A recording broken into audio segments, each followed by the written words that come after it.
നമസ്കാരം. പ്രേക്ഷകർക്കേറെ പ്രിയങ്കരനാണ് മോഹൻലാലിന്റെ മകനും നടനുമായ പ്രണവ് മോഹൻലാൽ. ഇന്ന് സിനിമയിൽ ഉള്ളതിനേക്കാൾ പ്രണവിന്റെ യഥാർത്ഥ ജീവിതത്തെ ആരാധകനയോടെ നോക്കിക്കാണുന്നവരാണ് പല യുവാക്കളും. പ്രണവിന്റെ ജീവിത രീതിയാണ് ആളുകളെ പ്രണവിന്റെ ആരാധകരാക്കിയത്. യാത്രയും സാഹസികതയും ഒപ്പം ഇത്തിരി സംഗീതവും ചേർന്നതാണ് പ്രണവ് എന്ന നടൻ.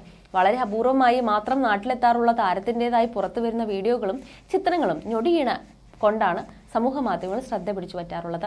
വർഷങ്ങൾക്ക് ശേഷം എന്ന സിനിമയാണ് താരത്തിൻ്റെതായി പുറത്തെത്തിയത്. ഇവിടെ സിനിമയുടെ തിരക്കുകൾക്കിടയിലും ചിത്രത്തിലെ നായകൻ ഊട്ടിയിലായിരുന്നു. സ്വന്തം സിനിമയുടെ പ്രൊമോഷൻ ഇന്നേ വരെ പ്രണവ് വന്നിട്ടില്ല. ഇപ്പോഴത്തെ പ്രണവിനെ കുറിച്ച് പ്രശസ്ത ഫോട്ടോഗ്രാഫറും സംവിധായകനുമായ അനീഷ് ഉപാസന പറഞ്ഞ വാക്കുകളാണ് സോഷ്യൽ മീഡിയയിൽ വൈറലായി മാറുന്നത്.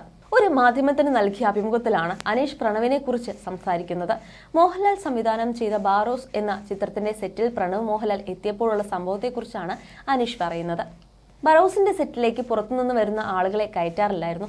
തലേ ദിവസം പുറത്തുനിന്ന് ആരോ സെറ്റിൽ കയറിയിരുന്നു. അതിന്റെ പേരിൽ ബഹളവും ഉണ്ടായിരുന്നു. അതുകൊണ്ട് പാസില്ലാത്തവരെയൊന്നും അകത്തേക്ക് കയറ്റില്ലായിരുന്നു. ഒരു ദിവസം ഞാൻ സെറ്റിലെ പാർക്കിങ്ങിൽ നിൽക്കുകയായിരുന്നു. അന്ന് സെക്യൂരിറ്റി എന്റെ അടുത്തേക്ക് വന്നു. ഏതോ ഒരാൾ വന്നിട്ട് അയാളുടെ ആരോ ഇവിടെ ജോലി ചെയ്യുന്നുണ്ടെന്ന് പറയുന്നുവെന്ന് പറഞ്ഞു.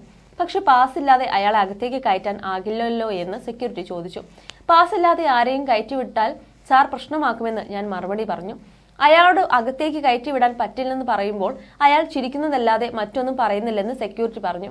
പോകാൻ പറഞ്ഞിട്ടും പോകാതെ അയാൾ വണ്ടിയിൽ തന്നെ ഇരിക്കുകയാണെന്നും എന്നോടൊന്ന് അങ്ങോട്ട് വരുമോ എന്നും സെക്യൂരിറ്റി ചോദിച്ചു. ആ സെക്യൂരിറ്റി പുതുതായി ജോയിൻ ചെയ്ത ആളായിരുന്നു. ഞാൻ പോയി നോക്കുമ്പോൾ പ്രണവായിരുന്നു അത്. ക്യാപ്പൊക്കെ വെച്ചിട്ടാണ് അവരിയ്ക്കുന്നത്. അപ്പു വാ ഇറങ്ങെന്ന് ഞാൻ പറഞ്ഞു. സെക്യൂരിറ്റിയോട് അത് ലാൽ സാറിന്റെ മകനാണെന്നും പറഞ്ഞു. പ്രായമായ ആളായിരുന്നത് കാരണം അയാൾക്ക് പ്രണവരെ അറിയില്ലായിരുന്നു. ബാറോസിന്റെ സെറ്റിൽ വന്നാലും ക്യൂവിൽ നിന്ന് പ്രൊഡക്ഷന്റെ ഫുഡ് വാങ്ങി ദൂരെ എവിടെയെങ്കിലും മാറിയിരുന്ന് കഴിക്കും. നിർബന്ധിച്ചാലും ആ രീതിയൊന്നും മാറ്റില്ല. ഒന്നും പുള്ളിയെ എക്സൈറ്റ് ചെയ്യിപ്പിക്കില്ല. വളരെ സിമ്പിളാണ്. എവിടെ നിന്നോ വരുന്നു, എങ്ങോട്ടോ പോകുന്നു. ലാൽ സാർ പ്രണവിനെ അദ്ദേഹത്തിന്റെ ഇഷ്ടത്തിന് വിട്ടിരിക്കുകയാണ്. പ്രണവും ലാൽ സാറും ഒരുമിച്ചുള്ള ഫോട്ടോഷൂട്ട് നടത്തിയാൽ കൊള്ളാമെന്ന പ്ലാൻ ഉണ്ട് എനിക്ക്. പക്ഷേ പ്ലാൻ ഇടാനേ പറ്റൂ, നടക്കില്ല. ഇതേക്കുറിച്ച് നമുക്ക് ലാൽ സാറിനോട് ചോദിക്കാൻ പറ്റൂ. ചോദിച്ചാലും അയാളെ എങ്ങനെ കിട്ടാനായെന്നായിരിക്കും ലാൽ സാറിന്റെ മറുപടി. ലൊക്കേഷനിൽ പ്രണവ് വരുമ്പോൾ ഷൂട്ട് ചെയ്യാൻ ശ്രമിക്കാറുണ്ട്. പക്ഷേ ക്യാമറ തനിക്ക് നേരെ തിരിയുന്നുവെന്ന് മനസ്സിലായാൽ മാറിക്കളയും.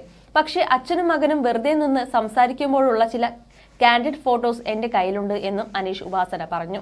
മാറ്റിനി, സെക്കൻഡ്, പോപ്കോൺ, ജാനകി ജാനെ എന്നീ ചിത്രങ്ങളുടെ സംവിധായകനാണ് അനീഷ് ഉപാസന. 2011 പുറത്തിറങ്ങിയ സോൾട്ട് ആൻഡ് പേപ്പർ, 2013 പുറത്തിറങ്ങിയ ബ്രേക്കിംഗ് ന്യൂസ് ലൈവ് എന്നീ ചിത്രങ്ങളുടെ നിശ്ചല ഛായാഗ്രഹനായിരുന്നു അനീഷ്. കൂടാതെ മായാമാധവം എന്ന ആൽബത്തിന് ലിംഗ ബുക്ക് ഓഫ് റെക്കോർഡ്സ് അവാർഡും ലഭിച്ചിട്ടുണ്ട്.